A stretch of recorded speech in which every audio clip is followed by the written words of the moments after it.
Welcome to the Knowledge for Men show. Your life will never be the same. Your level of success will seldom exceed your level of personal development. I want to die empty of regret. I want to die empty of my best work. We don't understand who we are. Instead, we're living out somebody else's narrative. What one man can do, another man can do. If it's been done, it can be done again. Being yourself and being your truest, most authentic self in every moment. If it scares you or makes you a little afraid, do it. Follow your heart and your gut. The first stage, I think, is finding you, like finding out who I am today. Stuff will not work. You will have things that fail. Success is when you're a happy, fulfilled person. How do you define success? It's your life, and you are the creator of the movie script that is your life story.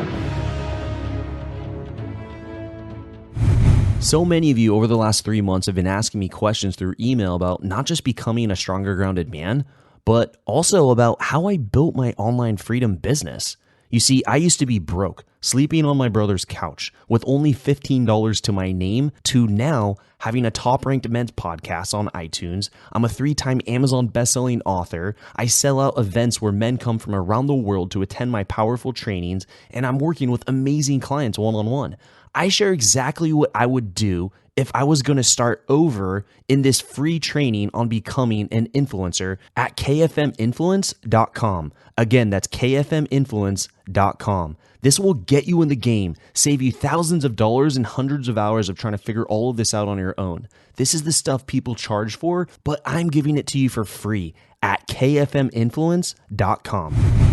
All right, guys, welcome to the show. I'm here with Michael Matthews. It's actually going to be his third time being a guest on this show. I can't say that for very many guests on the Knowledge. Third time's the charm. Yeah, over about 350 episodes or so, and I think he might be the second or third guest to be able to hit the 3 times. So, founder of MuscleForLife.com, Legion Supplements. He's also the author of Bigger, Leaner, Stronger, and Thinner, Leaner, Stronger, among many. He's pretty much dominated the whole health niche here on Amazon, but just more coming. Yeah, more coming. He's got great books, but honestly, Bigger, Leaner, Stronger, that is a book. Literally, there's so much noise out there about getting bigger, about putting on some good muscle. I read that book, and for literally within 6 months, I was benching more than I'd ever been benching ever in the gym, and I wasn't doing anything but just following his methods. If you're trying to put on some weight, Bigger, Leaner, Stronger, guys, that's the book, and end your frustration of searching for the right knowledge.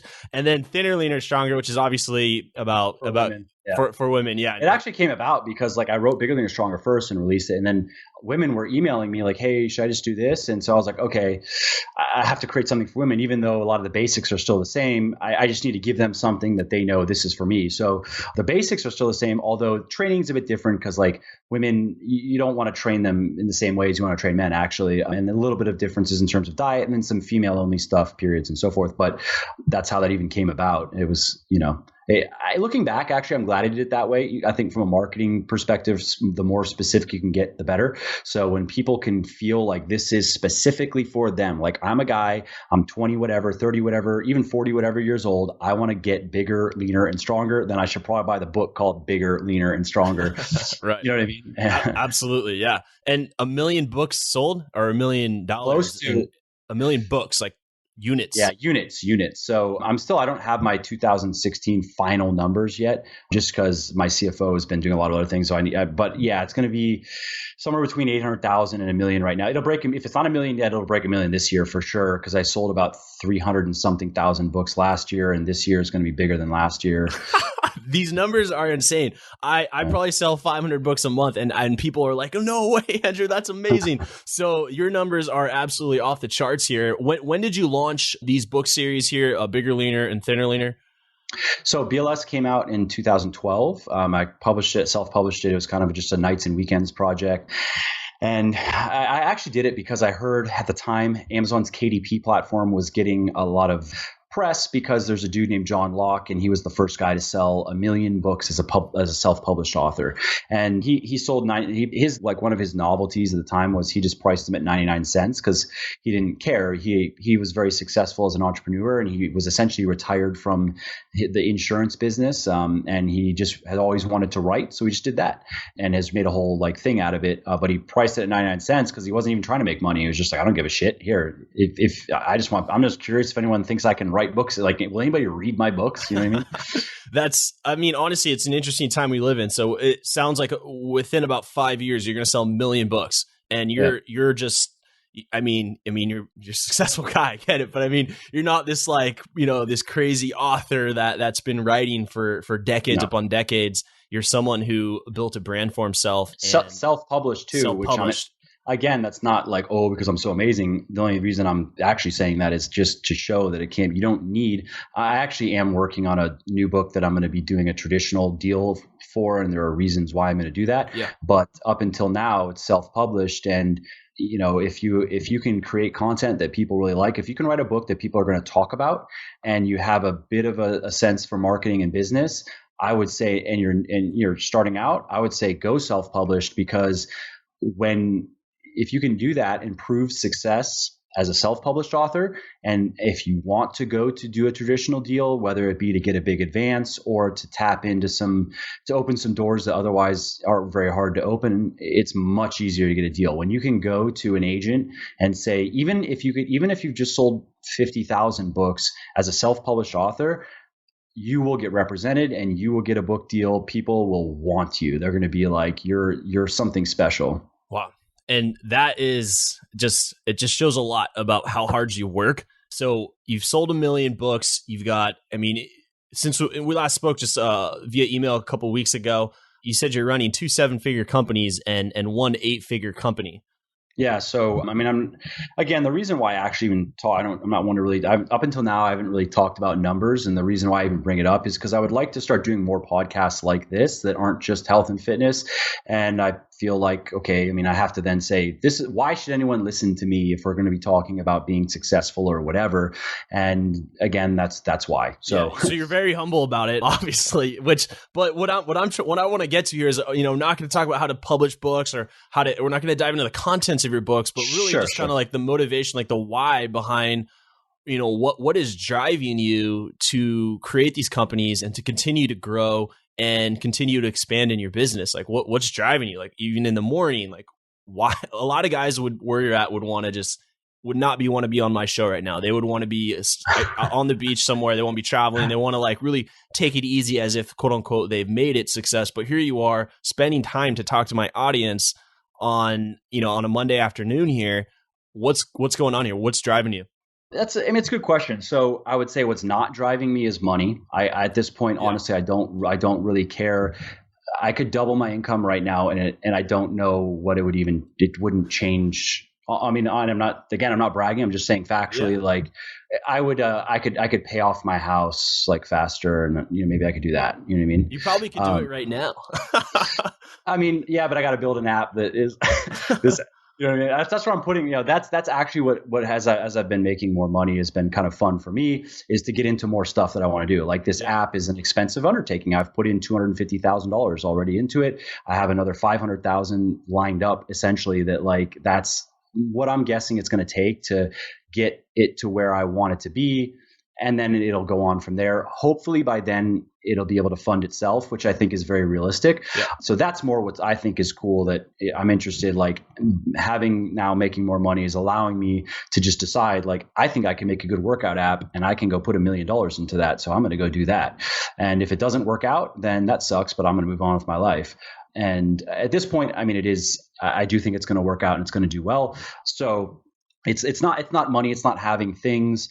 That doesn't, again, like I used to think that if my income got to a certain level, that would be so cool, right? And I know that's one of those cliched things where I definitely had doubted it in my mind too. Like I know everybody says that, and then they get there and they're like, yeah, it's not so cool. You've probably experienced that as well along the way, where now getting to where you're at, I don't know, but getting to where you're at now, did it seem cooler in your head in the beginning than if you take just the financial element of it, you don't take anything else? Do you feel that way or no?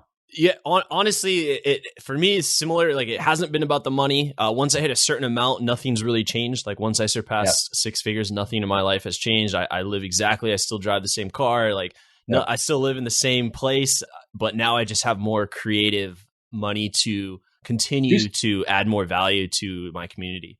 And that's not cool like, it sounds like that's some scripted response, but that is genuinely, that's genuinely what what I'm trying to do here with Knowledge for Men. And I think my closest friends, my girlfriend, they would all agree that like, yeah, that's like my girlfriend especially would agree that you don't spend money on me. Yeah. Yeah. Yeah, no, I understand, dude. I'm not like, even with money, I'm like, the only thing, so my wife's into fashion, right? So that's a bottomless pit for money. You can spend unlimited amount of money. She's good though. We have an agreement on how much she can spend. I don't care what she buys, as long as she just sticks to this like agreement in terms of budget. I don't give a shit. You can spend all that on one ridiculous purse, or you can spend, honestly, I don't care. Just like, here's a monthly amount. If you can keep it to that amount, go have fun. So I don't have that necessarily. But one thing I was actually thinking I could get into is collecting stuff.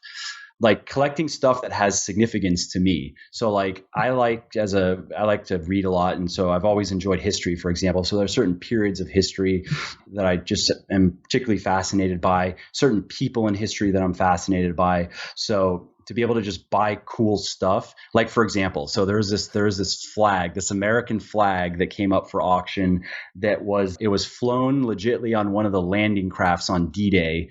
And wow. It was like kind of torn up, had fucking bullet holes in it. And I mean, fully like certified. This flag was on landing craft, blah, blah, blah, that landed at Normandy, for sure. Like on German machine. I don't remember the beach, but yeah, one of the beaches. Right. And so like World War II, that period is very interesting to me. I just like that period of history. So like something like that, someone ended up buying it for $70,000 plus the 20% fee. So they ended up paying about $85,000 for it. Now, I'm not willing to pay $85,000 for a flag right now, but if I were in a different financial situation, I would for sure. Just because, I don't know, that kind of just like things that mean something to me, that I'd be willing to spend money on. So I guess that's maybe the one thing that I'm looking forward to is being able, and I've bought a couple things that I like. I mean, like, you're like on eBay shopping for all these interesting things. No, dude, it's live auctioneers. This is the hot shit. Live auctioneers are invaluable. Those are the two places, and you can set up alerts. So like I read a biography on John D. Rockefeller and found him fascinating, and in some ways deplorable, to use a buzzword right now, and in other ways very admirable. But I just thought he was just an interesting dude, so I bought on an auction, because what these sites are, they're live auctions. You're just tapping into them via the internet. Yeah. So I bought it's an original stock certificate in Standard Oil signed by John Rockefeller. So shit like that, where that just means something. It means something to me. That's cool. Like I have it in my office at home, and I bought a flintlock pistol, like a really cool, because I just like that period of history. And so that's going to be my sounds thing. Like you're watching the History Channel's what is that, Pawn Stars? You're all over that show. So you mentioned earlier that you're building this app and that you're prepared to, what it sounds like, spend over $1 million investing into this app. And you said, if it doesn't work, then I just learn from it and move on. And that's subtle. Just the way that you said that is not normal. I mean, I think it is for like that's the entrepreneur mindset. So how do you handle risk when you're taking on new ventures today? Like how do you view risk, and how do you view failure? Sure. So I'd say to risk, I guess, I mean, you have to be able to take calculated risks. And I've kind of, I guess, maybe numbed myself to what I have to lose part of it, because it's part of an analysis, I guess. And, I used to, when I was younger, play a ton of poker, and I read a billion books on it, and I, was getting coaching and stuff. So I maybe even carried a little bit of that forward to where I'm looking at things from almost like a game theory kind of perspective, or a probabilistic perspective, and that I want to get myself into situations that I have my expected value, I believe, is positive coming out of it. And if it doesn't go my way, that doesn't necessarily mean it was a mistake, or, I mean, yes, it's a failure by definition, but that's how I kind of go into things. And I disassociate myself from the emotional element of money. Again, I'm not, maybe I don't really, I'm not a very greedy person. Like I like to have money mainly at this point, just to, like, I have a family, and it's nice I can provide for my family, and we have a certain level of living, and that's fine. But I'm not a super greedy person where, like, I'm hoarding cash and I stare at my bank accounts every day. And that's just not how I am. I think of money more as a tool, and that I can use to, in this case, it would be, to build new products and services, or, it could be to improve, if we're talking about personal, maybe with the collecting kind of stuff, in that it's just maybe more of a lifestyle thing for me. When I can go in my office and I can see stuff that makes me, that I just like, it has a certain value to it. But so I like to look again at like, I'm not so worried about, well, I'll say this. I don't like to take very, very big risks. I don't like to make bets that could make or break me, basically. So if I look at that in terms of Legion, the supplement company, that's the 8-figure business. At this point now, obviously we'll make decisions and 6-figure decisions that are kind of, yeah, sure, we need to do that kind of thing. But, and it's not that I make them, with kind of reckless abandon, as if I don't care about 150 grand, let's just see what happens.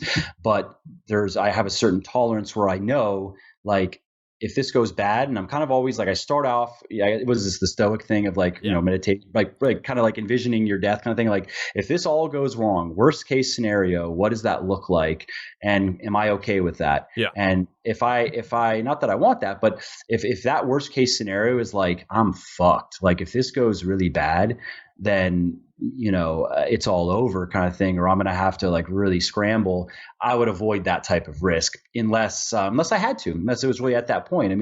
There's also something to be said for that can happen, right. But I don't want to voluntarily put myself in that situation. So I'm all for calculated risks, where I look at it and I go, personally, so I'm putting my own money into this app, right? So, I have maybe a $750K or $1 million of dev that I know I want to get to. I'm going to have to self-fund a lot of that. Along the way, it will be able to then start funding itself, I think. So that's cool. Now, if I look at it in terms of like, I'm making money, I'm not like diverting funds from things, like I'm not taking from Legion's advertising budget to build an app, which would be stupid. This is money. If I go, okay, if I were to not spend this money on the app and I had $1 million, what would that mean? Like, what would I do with it? Okay, like I would, I don't know, maybe probably just pay off my, I wouldn't fully, I'd probably put it toward my house or something like that, or whatever. It sounds like you just bought, did you buy a new house? Are you talking about this new house? About 6 months ago. Okay, yeah. Because I moved from twice. Florida. Okay. So you're not in Florida right now. In Virginia. Oh, okay. All right. Yeah. I just so that's in my mind though, because actually I want to, like, by the end of next year I would like to have it paid off, just because I believe in especially with like a financial type of affluence type situation where there's an abundance of money. I believe in taking on and like getting rid of debt, not taking on debt. So I have a mortgage on the house, and I was like on the fence if I want to just wait longer and save up cash and buy the house. But again, this is coming back to risk. I just, in looking at it realistically, what the house costs me relative to income, I live very much below my means. So that's a calculated risk that I was willing to take, basically, where I say, this is really all in what this is going to cost. And for me, my income could get cut in half and it still wouldn't even I wouldn't even have financial pressure. So I'm okay with that, basically. And I don't think, as long as I continue doing what I'm doing, I don't really see how my income gets cut in half but ideally I would have just bought it cash. So I kind of want to get to that position as quickly as possible, where I have no debt and have as little like future commitments as possible. And that's something I've just noticed just growing up and meeting a lot of successful people, that they've been like that. Like they've been very much, I know some people, multimillionaire type people, that they don't even use credit cards. And I'll tell them, like, you do realize with how much money you spend, you could just be getting like a couple million points a year. But to someone like that, go, don't care about a couple million points a year. Like it has a cash value of maybe $20,000, legitimately means nothing to them. And it's just something that they've put in for themselves, that they operate on. They own all their shit and they operate on a cash, that's just how they roll. And I don't have credit card debt, but I do use credit cards for points. So I'm not that far, But I think there's something to be said for, like, because the opposite is, the more money you make, the more obligations you take on. And that, I think, is a very, like, financial obligations. So, get a big mortgage, get another house somewhere else, get a couple cars, get a boat, just start going. You almost become a slave to all these items that you're buying. And I think a big part of why people want to get into business is because they want freedom. Totally. And it also creates financial pressure where like, you can be a kind of person where you make $1 million a year, but you feel like you have no money. Right. That'd be a weird place to be in. Right. Yeah, And like your monthly expenses are $75,000 or $80,000. exactly. And I mean, I know people I'm sure that, you do. that Yeah. like you look at them and you'd be like, oh, look at that $6 million house. Look at the Rolls Royce. Look at all that shit. But what you don't know is if that person didn't make money for like 3 weeks, they're fucked. Like they're riding the razor's edge. And so I want to be that. Why do you think people do that? Like, that's obviously especially if something happens to the guy and he has a family, like, and he's the only guy who knows how to do what he does. Life insurance in that case, he's like, oh, at least they're going to, I don't know. But sick, no, it's a good question. Why do you think people choose to live way beyond, like, let's say someone makes X amount of dollars and they spend X amount of dollars. They spend that same amount every month rather than, it seems like what you did, living below your means, especially in the beginning, so that you have cash flow and opportunity to be able to invest in this app that you're talking about, or a flag that was at D-Day. I wish.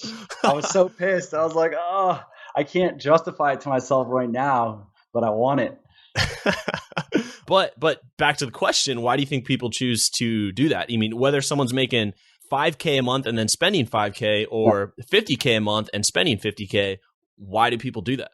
Well, I mean, first and foremost, it's probably immediate gratification, right? I mean, it's not being able to delay. Like if a lot of people, I think it's a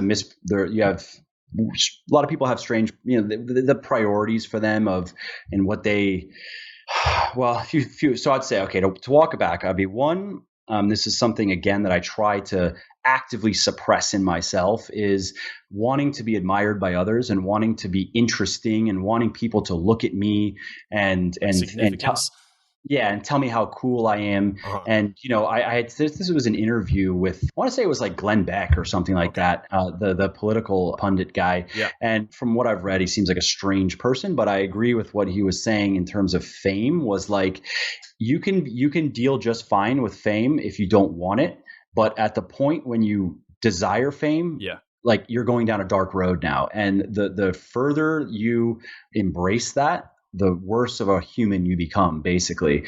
And so, I mean, if you tie it back to what you're even saying, so like, let's just say, and of course, I mean, I guess, it's nice to be admired, and anybody, it feels good, of course. And it's not that it turns me off if you say nice things about me, and I go, that's cool. But I try to, I mean, again, maybe this is like a meditations kind of thing, right? I try to like keep myself grounded and put this in perspective and not get, so filled up with my ego that I get to that point where I'm more just running around addicted to attention and addicted to, so that and then how does that manifest is the trappings of wealth, right? So, go get that Rolls Royce because it's going to be so sick, and I'm going to be, everyone's going to be looking at me and people are going to be asking me about it and blah, blah, blah. And I get the I don't know, the gaudy gold Rolex and so you kind of, there's that element, and I try to, again, it comes down to, I mean, this is maybe a different discussion, honestly, but I've tried to cultivate over this course of whatever the last few years, where I'm more interested in being a certain type of person.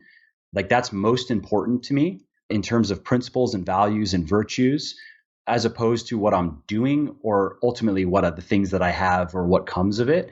And that has helped me a lot, I think, avoid some of those traps where, like, for example, to your point, even in the beginning of like, why work as much? I mean, my average work week is 60 to 70 hours, and that's just how it is. Why? I don't have to, and not at all. I could, set it up where I could work a couple hours a day and make more money than I know what to do with. I don't have to build apps. I could just like fucking chill, basically. But I don't want to, because one of the reasons why, two reasons. One is I believe strongly in the value of diligence, of hard work. I believe that it's important to give back to people and give back to society. And there's a quote someone said where they said, like, service is the rent that we pay to live on this earth. And I believe that. And I think that it's important that we continue. Like, I want to be the type of person that works hard. You know what I mean? I like that. Just that gives me satisfaction and gives me fulfillment. Sitting on the beach drinking does not give me satisfaction, give me fulfillment. It might give me momentary pleasure, but it would leave me empty. Like, and then you go down that road and then you start chasing again, coming back to the showing off wealth. Now you're chasing that momentary, that instant gratification, that hit of dopamine, because everything else is so fucking empty in your life that's all you have is that. And if you didn't have that, then you actually have nothing. So I just don't want to be that person. So I think that's a big part of it. And I think also, we all have insecurities, and that probably plays into it as well. And that's a way for us to like say, look at me. Again, I mean, it's similar. I made something, I did something, I'm someone. And, I think there's a bit of also with money tends to come some sort of power and influence, and that tends to make people into worse people, where then you start looking down your nose at other people and you want to signal your superiority. And so these are things that I myself have kind of considered and been kind of conscious, like, I don't want to become that person. I don't like that person. I don't want, and so I'm just going to avoid there's something that I liked from John Rockefeller, a biography called Titan. Really, really, the guy that wrote it is amazing. I mean, he's like won every prize you can win as a writer. But where Rockefeller was saying that he never became an alcoholic because he never took the first drink. And I like that concept because I then kind of have decided, like, I'm human like everybody else. I think I'm just as susceptible to these things as anybody else. And if I were to start going down that road, if I were to give that a toehold in my mind of like, maybe it would be cool to, get that Lamborghini and like drive around and get everybody taking pictures of my car and you know what I mean? Like, Instagram and then photos. Yeah, dude. Yeah, exactly. Maybe on my Instagram. Yeah, that would look at look at all the attention, all the admiration I could get. Maybe that would be cool. And I could be a douchebag about it and be like pretend, be kind of subtle, as if pretending like I'm not trying to show off my money, but I am. So I try to not even go there at all and not even give myself the temptation, which I think is smarter than dabbling in it and risking, who knows, dude, I don't know. Maybe I would find that I would love it and I would get like, it would become all consuming. So I'd rather just avoid it completely, What type of, you said I'm more interested in being a type of person. Right. You said different characteristics, virtues. What are those? What are some of those virtues and characteristics? That's a good question. It's actually something that would probably benefit me to write down, honestly, because I haven't. It's things that I've picked up. Well, let's do it. This is so just off the top of my head. This is it. Yeah. So I would say hard work matters a lot. Hard work matters a lot to me. I mean, like perseverance, I think grit, I think resilience. Yep. I mean, these all come to mind just as you're talking. Totally. No, and those are absolutely, that kind of ties into it. So I like with hard work, I like feeling that I myself, by my own standard, can say that I work hard, and I don't really care about, and this is probably one of them. I don't really care what other people think about me, and it's not in a sense because I think I'm better, but it's just like, I feel like you can judge me by my actions. And if you like me by my actions, great. And if you don't. And I'm not trying to please everyone or be, be everything to everyone. So I'm very much about living to my own standards and not other people's standards. So, I'm not one to tell myself, well, at least I'm not like so-and-so. Like, yeah, I may be kind of like, I don't feel good about this about myself, but at least I'm not blah. I think that's one of those things that we do that is just like stupid. I mean, we've all done it. And that's something that I have tried to actively, again, just like delete from my consciousness, is that if I want to justify or rationalize away something, I have to find something better than that, is kind of what it's like come down to for me. So hard work, where I really feel by my own standards, I'm a hard worker. Talk about with grit and persistence, determination. Yeah, I'd like to say, I like to be the kind of person where I'd say, I mean, for me, it's kind of an exercise of, if I were to say, I want to be the kind of person that blah, right? So I want to be the kind of person that works hard. I want to be the kind of person, yes, that perseveres and keeps my promises to myself. When I say I'm going to do something, I do it. And of course, I mean, I'm not perfect. I make mistakes here and there and slip up, but I want to be like where far more often than not, here are my standards that I live by. I believe a lot in personal integrity, meaning that like I believe in sticking to what I feel is right and what I feel is wrong and what I feel that I know is true and what I feel is not true. I think that's important. And self-education and growing as an individual, I think, is very important. And being willing to always be wrong and being willing to constantly question any of this, honestly. And even like if 5 years from now, if I look back and I were to do this exercise again, and if it were exactly the same and I haven't expounded on any of these ideas at all, I would consider that bad. That means I probably haven't changed as a person at all. And so I read a lot and I really try to reflect on myself, and in some stuff is work related more. So it's kind of just reflecting on my businesses and how can I apply this. But then I also do like to continually read stuff that I'm trying to improve myself fundamentally, essentially, not my business necessarily. So I believe a lot in that. Toughness, I believe in a lot. I wouldn't say that honestly I consider myself a very tough individual, because I feel like on the whole, our lives are so pathetically easy. Honestly, and it doesn't, you don't need to have a 7-figure business or whatever to qualify for your life is easy as fuck. Like most of us. What are you talking about? Are you talking about like food and shelter? Like what Yes. are you? Okay. Dude, our biggest problems here in the West are like not eating or drinking ourselves to death, really. I mean, even you take the poorest people over here in America, and they live like kings compared to, billions of other people around the world. And I think it's our human nature to just complain about anything. Like we always just need something to complain about. Yeah. And so coming to another virtue or value, I value, like I want to be the kind of person that doesn't complain. Like I very much try not to complain about anything, and instead I try to figure out what I can do about it. And if I'm gonna complain about it, it probably means that I'm not willing to really take responsibility and own up to what I did. You know what I mean? And how did I contribute to this coming to be and coming to pass? And so what can I do about it, kind of thing. So yeah. So in terms of toughness, I would say, am I tough because I wake up at 5 a.m.? No. Am I tough because I like take a cold shower every day just because it's annoying? I take cold showers too. Yeah. This morning was tough, but I still did it. You still do it though. You know what I mean? So this is a good topic because I think just this whole toughness topic, I sometimes wonder if I have what it takes to have been like a Navy SEAL or like a special forces. I sometimes, because I love these books, I read them all. I'm always like, man, if I was to go back and could I have done it? I just want to know, could I have done it?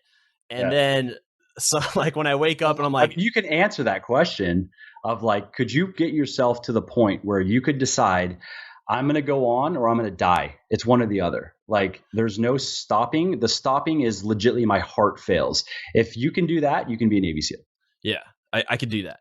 But then there's moments though, like this morning when I had to wake up and I'm like, oh, I just need 10 more minutes. And then I thought about it in my head. I'm like, man, do you think that this type of attitude would work if you were in Buds trying to be a Navy? Like, hey guys, 10 more minutes. I didn't get to sleep on time. Like you would be out. You'd be out in a second. And so for me to question, like, could I be a Navy SEAL, or could I have been a Green Beret or a Delta Force operator or a PJ, to give credit to the Air Force? Like there's even a Border Patrol special operations I found out about. I didn't know that. Yeah, everyone's got one now. And to think that like, oh yeah, I could, like I tell you right now, yeah, I could. And then there's little moments where I'm like slipping. And I think it's like, man, could you really? Like if you can't do this right here, then how the hell could you do that? And I think a lot of people would say yes to that. Like if you were to say, Andrew, could you, or whatever, could you be a Navy SEAL, or could you be this type of person, a special forces person? I think a lot of men would say yes. But when it actually comes down to the actions that they're taking and like the habits they have, and if they're failing to live up to those commitments, I think a lot of men, unfortunately, wouldn't meet that expectation. Yeah, I mean, and I would say that I couldn't say with certainty either. I think that's one of those things you'd have to really do. I mean, I could say theoretically, would I be willing to push myself to that point? If that's what I was committing myself to, yeah, I could do that. I think I could. But, doing it is different than saying you're going to do it. I mean, I don't know if you ever read. Did you ever read that long form on Tiger Woods on ESPN, like The Secret Life of Tiger Woods? No, I didn't know. You'd really like it. You should read it. Is it an Amazon thing? Nope, it's on ESPN. Just search for ESPN Secret Life of Tiger Woods and it'll come up. Really well written. It's just a great piece and really it's kind of about, I mean, the rise and fall of Tiger and what was going on behind the scenes, not with the porn stars and stuff, but more with his military obsession. And it really gives you an insight actually to who he is and who he was, at least, and what he was going through when he was dominating the world of golf. I mean, there was a point where he was ready to quit and just join the Navy to try to become a Navy SEAL at the peak of his career. He was like, I don't fucking care. I don't care about Nicholas's record. I don't care. I just want to do that. And he had to be like talked off that ledge. He very much was like thinking that he could be that person. Now, honestly, given how insane Tiger's work ethic has been and what he's been willing to put his body through, he probably could have made it. I would think. If you read the piece, my takeaway on him would be like, I think that dude can make it. He was like that kind of mentality, do or die. What about golf? You know what I mean? Yeah. And, or did you read that biography on Elon Musk? I have it behind me. The one by, you should read it. It was good, by Ashley Vance. Yeah. So there's a little story in there when he was like raising money for, I think, Zip2, one of his first companies. And if I remember correctly, one of the investors was kind of like, okay, so why should we invest in you? Basically, that's really what it is. They're investing in the person is just as much as the business. And Musk told them that basically they should invest in him because he kind of views business like a samurai, in that he would rather die than fail. And so they were like, okay, we like that, and they invested in him. But he lived that shit, dude. You'll see some of the stories, and like I think it was 2013 when he went through a rough period where he was working like 20 hours a day and sleeping like 4 hours a day, 3 to 4, whatever, on a beanbag in his office, right? Yeah. And it was a kind of a joke among the company where this went on for months, where like they never saw him leave. They were like, dude, he hasn't showered in like 2 months, because has anyone seen him leave that office? Like food would get brought to him or whatever, but they were just like, who is this fucking person? And the amount of stress and the amount of, so like, I like talking about standards. That's also one of the reasons why I like reading biographies. And one of the things, like, I like to be the kind of person that's continually educating and learning, you know what I mean? Educating myself and learning. Yeah. And I really like biographies because if you hit on the right ones, it puts your shit in perspective. You know what I mean? Like, just like you're saying, that's one way to do it if you want to use the paradigm of special forces.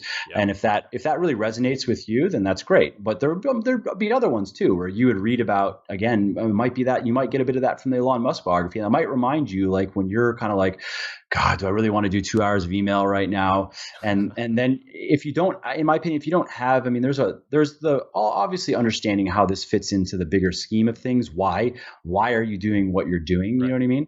But I think it also helps to have some standards that you've kind of set, where you're just like, I want to be the kind of person that can do 2 hours of email when he doesn't want to, you know what I mean? Yeah. And you can't help but think, like, would this person, come on, if I want to say that I'm even 1/10 of that person, is that true then? Like, if I just go and watch Netflix for a couple hours and make that, let's say that becomes a habit, then can you really say that you're being that kind of person you really want to be? Like, you're finishing seasons. Like you're like, like you're getting the green check on Netflix. Like you're putting damage in seasons. You're watching someone's a decade of work. Speaking of Elon Musk, I was watching this video and he said, if you need motivation, don't do it. And, that's a very Elon thing to say. He says, if you need motivation, not that I know. I'm saying based on like the book and stuff, I could see him, because with work, I mean, he's just fucking like, you get the shit done or you're fired, and I'm going to do your work. I'm going to take your job. And this is one of the things that actually happened, where he's like, cool, you're off the project. I'm now CEO of your project. I'm going to be CEO of your project, plus these 7 other projects, plus this shit over here. And I'm going to get it done. And this is from people that worked with him, and they'd be like, but then he would do it. So like, you would just be like in awe. You're just like, okay, like we don't know what this person legitimately is inhuman, but okay. Have you ever wanted to become a highly paid online thought leader in your space? Have you ever wanted to be an author and get that book out? Have you ever wanted to speak on stage about something that you were passionate about and get paid for it? Have you ever wanted to sell courses online passively and wake up to seeing deposits made into your bank account while you were sleeping? So if you're interested in learning how to become a highly paid online thought leader and doing something similar to what I do, then you're going to love this free training I made for you, where I share the exact steps I would take to build an online thought leader business if I was going to start all over. Go to kfminfluence.com to get access to this training. Again, that's kfminfluence.com. You see, people kept asking me how I built knowledge for men in a relatively short amount of time. So I created this training for you to save you time and money so that you can go out there and make a massive impact and income in the world doing what matters most to you. Go to kfminfluence.com to get this training now. Yeah, there's something going on there. But talking about motivation, because we often feel like, hey, if I need motivation before I'm going to do something. Like, I want to get motivated before I do this. I don't think I can do it. I'm just not motivated. I'm not feeling it. Like, what are your thoughts on motivation and waking up and just, as Stephen Pressfield's book, just doing the work? Yeah. So I guess a couple things, like something that I took from Meditations actually on that was Meditations is Marcus Aurelius's book. Right. Yeah. His for the audience. Right. His journal, essentially. It's kind of like, it's one of the cornerstones of Stoicism, which I know Stoicism's like the hot trendy thing right now. And I'm not crazy about it. I read Meditation years ago before Holiday really popularized Stoicism. But one of the things that that just sticks in my mind from it is like where he's talking about, have you read it? Which Meditations? No, have you read Meditations? Yeah, I've gone through it. Okay, so there's a little whatever, like a little anecdote in there where he's basically saying that, kind of addressing that point, like, God, do I really want to get up and do this shit again? And he was dealing with, he was the emperor, but no, very few people would want to go back and be Marcus Aurelius with the shit he had on his plate. And so one of the things he just was reminding himself is that, like, look around in the world, the ants get up and do their work every single day in, day out. And, so he goes into it a bit more, but that concept just kind of stuck in my head, where basically it's like a challenge he was issuing to himself. Like, are you saying that the ants can do it, but you can't do it? Is that what you're saying? You're saying that your purpose is just to lie here in bed and just be comfortable? I remember that. Yeah. And so that has kind of stuck with me, where, again, coming down to that, where I would be harsh on myself, where I would say, if I couldn't get up and do the work and really keep going, I'm less than an ant, basically. And am I willing to say that an ant can do something that I can't do? Like, I just can't say that. It's just I can't do that. So that's one thing, is just, again, I try to also, coming down to complaining, meaning I really try to refuse to complain, even to myself, where, and I would consider that, like, if I'm like, oh, fuck, I don't want to do these emails, I really kind of actively, from a Stephen Pressfield Art of War kind of perspective, like, I view that part of me as my enemy, almost as if it's like not actually me. It's something else. Like the dark side, or your like kind of lazy like side. Pressfield says, the resistance, right? It's who knows what it is? Is it our subconscious mind? Is it something else? I don't know. But again, I don't think it really matters that we know exactly what it is. It's just that if we have a good metaphor for it, and it helps us deal with it.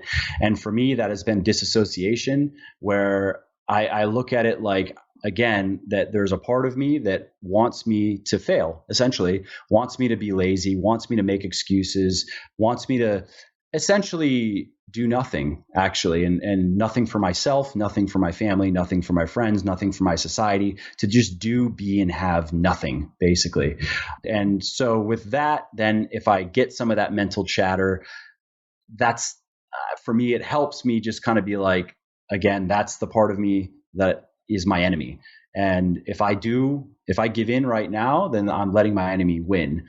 So, and I've found, actually, speaking to Pressfield's, I think he really tapped into something with the Art of War, and really hit on something true, in that the more you give in to those impulses, and especially if you haven't disassociated and it's right in your face, and so you get the thought to do something, and you immediately get thoughts to not do it, and why you should just do something else, and excuses on, oh, I'm too tired, I'm too this, I'm too that. The more you give into that, the stronger that becomes, and then you're fucked.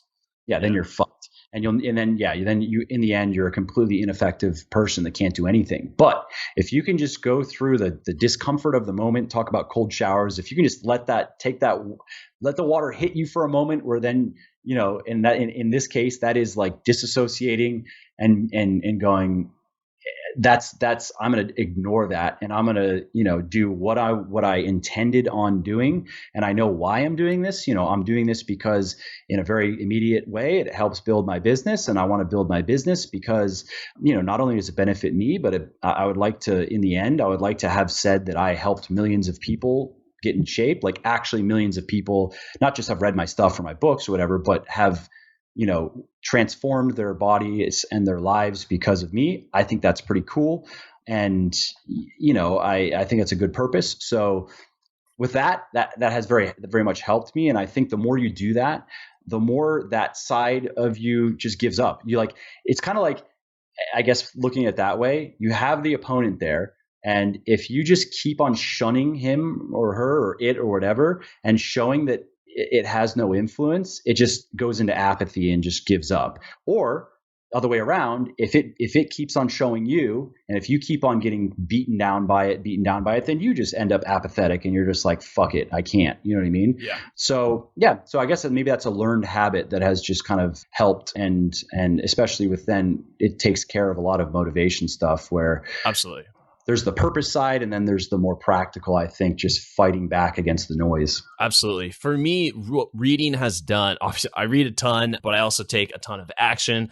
But for me, what reading has done is it was just so important for me to know that all these great people, whether it's I read Arnold Schwarzenegger's biography, which is absolutely phenomenal, Steve Jobs' biography, or just reading self-help books, is that great people too had to deal with resistance, and that they're just like you, where they were questioning themselves. Even the whole Meditations is Marcus Aurelius questioning himself and life, and he's battling resistance.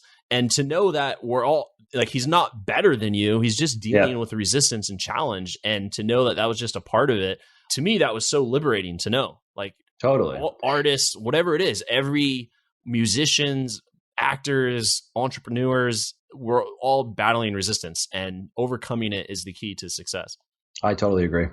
And so now, just coming down to, we've wrapped up and had such a powerful conversation from, talking about your buying things, your collections, all the way to like really my budding collection of things. Talking about money and not giving into like kind of instant gratification and significance, and really having a stronger why for the work that you do, and going into your virtues. And that was such a big point, I think, for all of us here, when you're talking about you're more interested in being a type of person than you are in kind of creating this, buying things and living like that, even though you can. And I think that takes a ton of discipline to be able to maintain that. I'll have to circle back to see where we're at in 5 years, see if you've changed.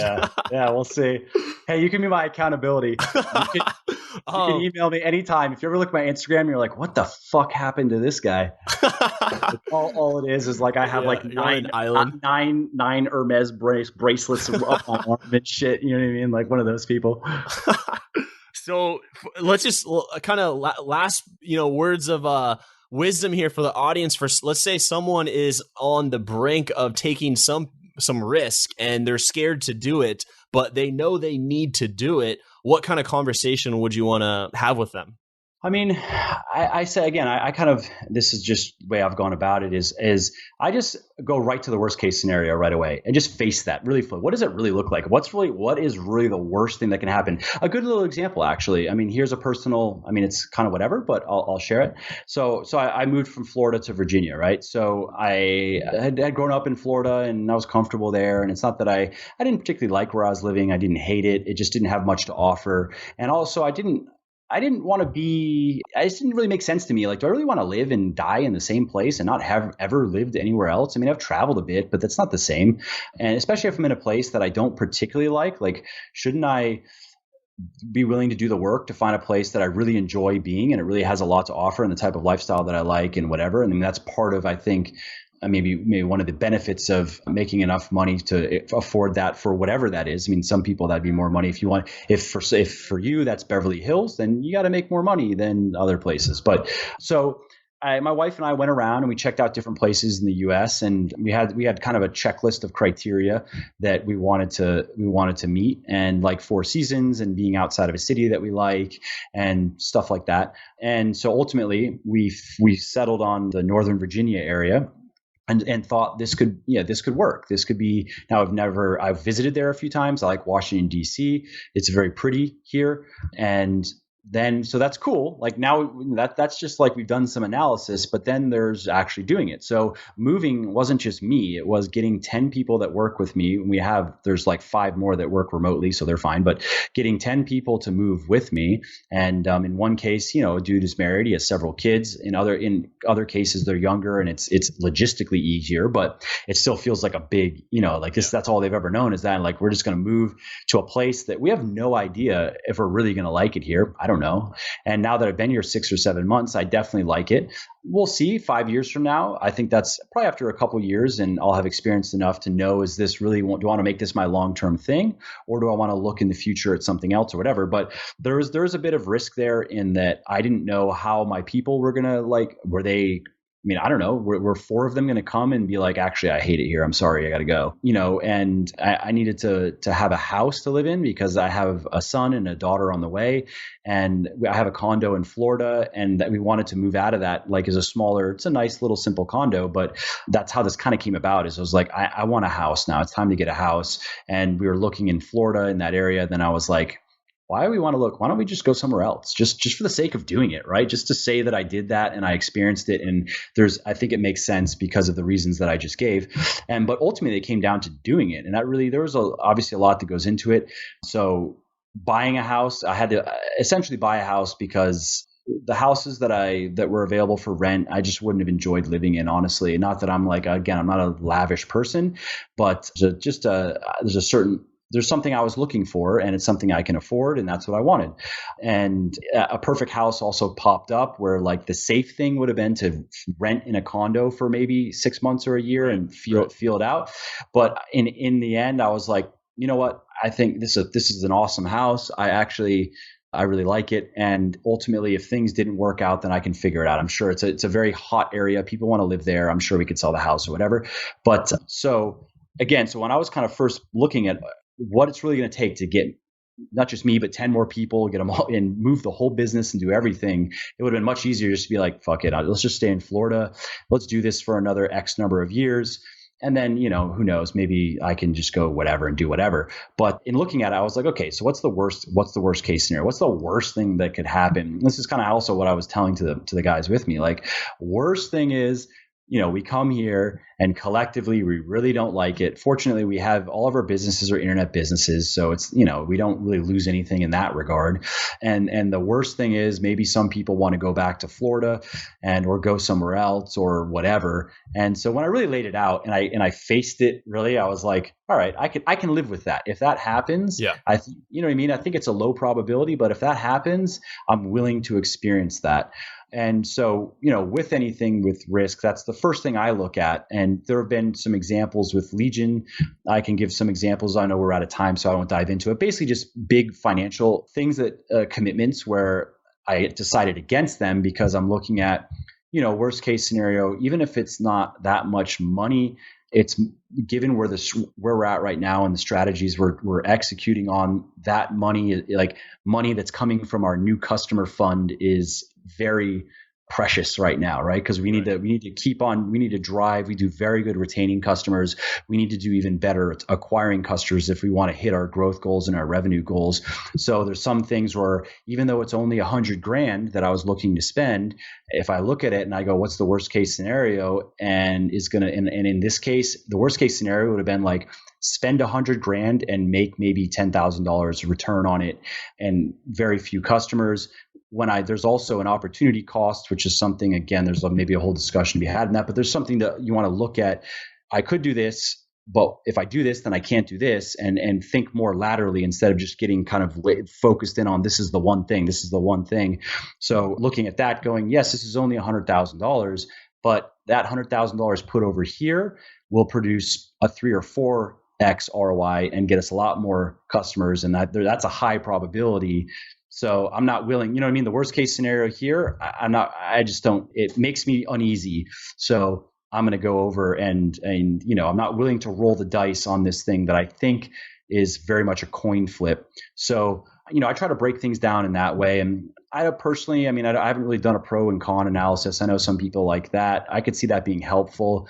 but I guess I've been, and maybe that's a virtue, is I want to be a type of person that is decisive.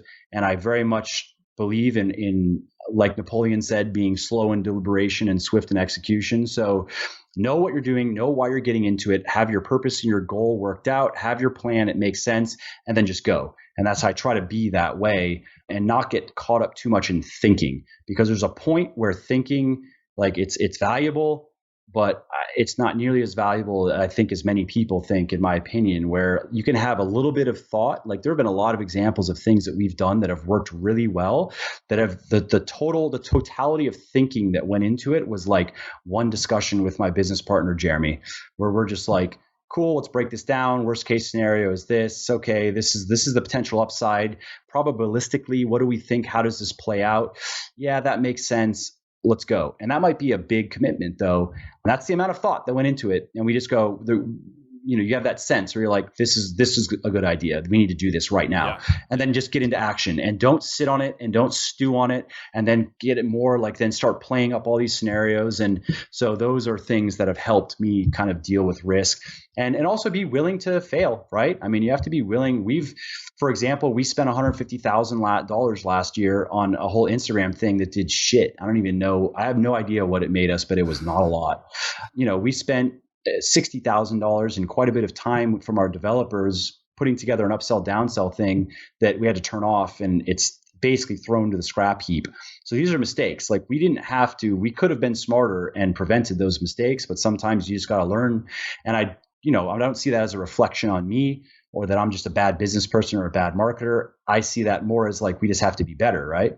And, we have to learn from that and go, okay, so what can we take from this now? Here's what we should have done differently. Here's how we should have considered the bigger picture differently, and so forth. So that's just off the top of my head. There it is. How to handle risk. But honestly, there's a ton of wisdom in what you just shared. I'm sure the audience found a ton of value in that. And for everyone listening, muscleforlife.com, and then also legionathletics.com for his supplement brand. And don't forget to check out his fantastic books. Honestly, the best thing to do is to go to Amazon and type in Michael Matthews. And he's got a plethora of great books, and one in particular that added a ton of value into my fitness goals was Bigger, Leaner, Stronger. I don't think I've ever read anything and immediately just started seeing results in the gym. Not immediately, but about 3 to 6 months in comparison to everything that I was doing in the last 10 years. In 3 to 6 months, I saw the biggest amount of growth with 0 supplements, just following his diet plan. Michael, thank you so much for coming on the show and sharing your wisdom with my audience. Absolutely. Thanks again for having me. 3rd time. I really appreciate it. Thank you for listening to the Knowledge for Men podcast. Hundreds of interviews and millions of downloads later, we're continuing to build an international movement, and we're just getting started. So if you enjoyed this episode, go ahead and leave a helpful review in iTunes, because it really helps the podcast grow so we can impact even more men in the world who need this. Guys, this is all about living with purpose, where every day you only do things that matter to you. You wake up, live with purpose, and take massive action towards the life you want. And always remember, love the life you have while creating the life of your dreams. Go to kfmfree.com to get a surprise bonus I've made for my listeners. Again, that's kfmfree.com for something that's changed my life, and I'm offering it to you for free. Also, check out my Amazon best-selling books that I've written for you to help you crush life at kfmauthor.com. Again, that's kfmauthor.com to see all the books I've created to help you break through in life. This is your host, Andrew Farabee, founder of knowledgeformen.com, and I'll see you in the next episode.